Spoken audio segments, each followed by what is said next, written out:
ദൈവനാമം മഹത്വം ഉണ്ടാവട്ടെ.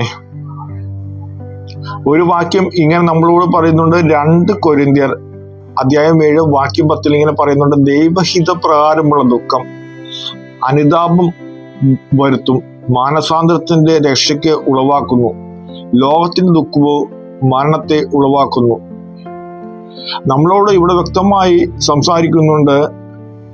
ദുഃഖങ്ങൾ ഉണ്ടാവും, പക്ഷെ ലോകപ്രകാരമുള്ള ദുഃഖങ്ങളല്ല, ദൈവത പ്രകാരമുള്ള ദുഃഖങ്ങളും ഉണ്ടാവും എന്ന് ഇവിടെ വ്യക്തമായി സംസാരിക്കുന്നുണ്ട്.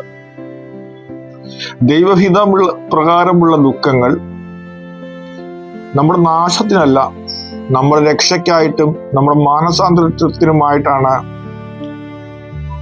നമുക്കുണ്ടാവുന്നു എന്ന് പറയുന്നുണ്ട്. ആ ദുഃഖങ്ങൾ നമുക്ക് രക്ഷയുടെ ഒരു വാതിൽ നമുക്കുണ്ടാകും എന്ന് ഈ വാക്യം വ്യക്തമായി സംസാരിക്കുന്നുണ്ട്.